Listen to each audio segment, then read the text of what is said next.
नमस्कार भाई और बहनों, आप देख रहे हैं यूट्यूब चैनल परवरिश विद प्रभा सिंह। मेरी एक प्यारी सी बहन ने मैसेज किया था कि धात्री महिलाओं की एंट्री पोस्टर ट्रैकर में हम कैसे करें, जिसके लिए मैंने ये वीडियो बनाई है। और आपके लिए एक अच्छी खबर ये भी है बहनों कि अब जब आप धात्री महिलाओं की एंट्री पोस्टर ट्रैकर में करेंगी तो उसी समय बच्चे की भी eKYC और एफआरएस हो जाएगा। तो आपको अलग से बच्चे की eKYC और एफआरएस करने की ज़रूरत नहीं है। जब आप लैक्टेटिंग मदर मतलब धात्री माता का रजिस्ट्रेशन आपके पोस्टर ट्रैकर में करेंगी तो अपने आप ही सारे प्रोसेस करने के बाद लैक्टेटिंग मदर मतलब धात्री माता की एंट्री हो जाती है, उनकी eKYC एफआरएस सारा कुछ हो जाता है, साथ में उनके बच्चे का भी हो जाता है। तो अब आपको परेशान होने की ज़रूरत नहीं है, क्योंकि देखिए जब हम गर्भवती से धात्री में माइग्रेट करते हैं तो हमें बच्चे की eKYC अलग से करनी होती है, लेकिन जब हम धात्री माता की एंट्री करते हैं तो हमें बच्चे की eKYC एफआरएस नहीं करने की जरूरत होती है। धात्री माता की एंट्री के समय ही बच्चे की भी eKYC और एफआरएस हो जाता है। तो चलिए देर नहीं करते हैं, आगे बढ़ते हैं, देखते हैं कि कैसे हम धात्री माता की एंट्री पोस्टर ट्रैकर में करें।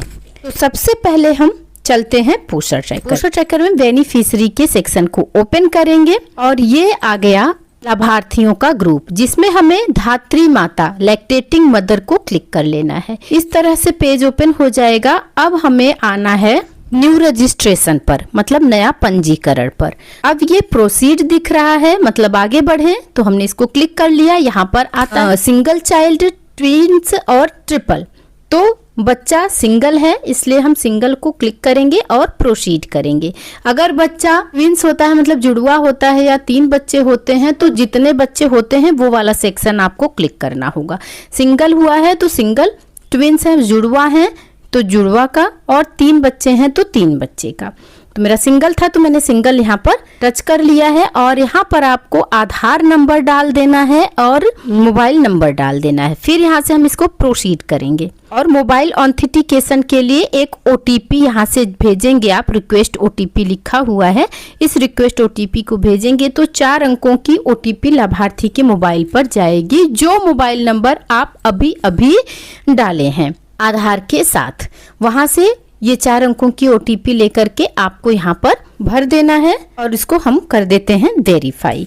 और ये देखिए मोबाइल नंबर वेरीफाई हो चुका है और बेनिफिशियरी एलिजिबल हो चुका है eKYC करने के लिए। तो अब प्रोसीड टू eKYC पर हमें क्लिक कर लेना है। यहाँ से ये हमने क्लिक कर लिया तो ये पेज ओपन हो जाता है, जहाँ पर मेरी पहचान पोस्टर ट्रैकर का ये आता है। और यहाँ पर आपको आधार संख्या डाल देनी है, लाभार्थी की आधार संख्या डालनी है, मतलब धात्री माता की। और ये आधार संख्या डालने के बाद कैप्चा आपको भर देना होगा।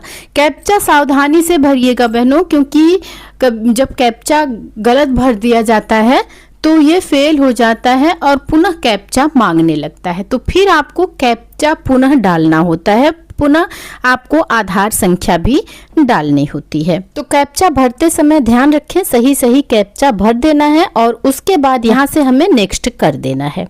ये नेक्स्ट करते ही जो मोबाइल नंबर आधार से लिंक होगा उस मोबाइल नंबर पर OTP जाएगी 6 अंकों की। लाभार्थी से OTP ले करके आप भर दीजिए और इसको कर दीजिए कंटिन्यू।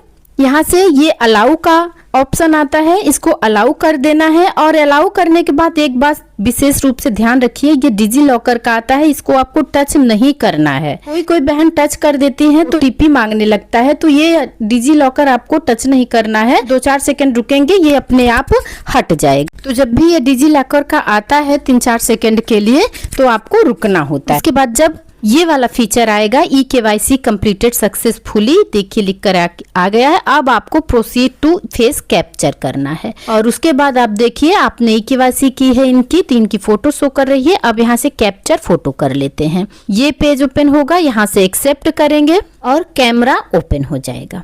कैमरे में अब आपको लाभार्थी की फोटो ले लेनी है। लाभार्थी अगर बच्चे के साथ है तो बच्चे की फोटो आपको नहीं लेनी है। लाभार्थी को सीधा खड़ा कीजिए और आंखों को ब्लिंक करवाइए, झपकवाइए, पलकें लाभार्थी झपकाएगा और ये फोटो आप देख पा रहे हैं कि ली जा चुकी है लाभार्थी की। और यहाँ वेरीफाई फोटो आपको करना होगा। वेरीफाई फोटो करेंगे तो ये 15 सेकेंड का टाइम लेता है और उसके बाद 15 सेकेंड के टाइम के बाद फेस कैप्चर हो जाएगा भाई और बहनों। और ध्यान रखना है फोटो लेते समय आपको कि जब भी आप फोटो लाभार्थी की लें तो पीछे की दीवार एकदम प्लेन होनी चाहिए और आंखें झपकवाइए लाभार्थी का और चेहरा एकदम स्ट्रेट होना चाहिए। और यहाँ से आप देख रहे हैं कि फेस वेरिफिकेशन सक्सेसफुली हो चुका है।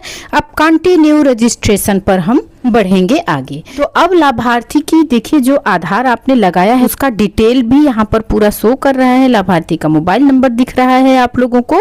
और उसके बाद अब लाभार्थी का जो आधार आपने लगाया है उसी के हिसाब से यहाँ पर लाभार्थी का नाम लिख दीजिए। नाम लिखेंगे, हस्बैंड का नाम लिखेंगे, आधार पर जो लिखा है वैसे ही लिखना है। कैटेगरी सिलेक्ट करेंगे, रेजिडेंस इनका सेलेक्ट करेंगे, टेम्पररी है या परमानेंट तो परमानेंट करेंगे। डिलीवरी डेट इनकी डाल देनी है, मतलब जब बच्चे का जन्म हुआ है वो डेट आपको डाल देना है।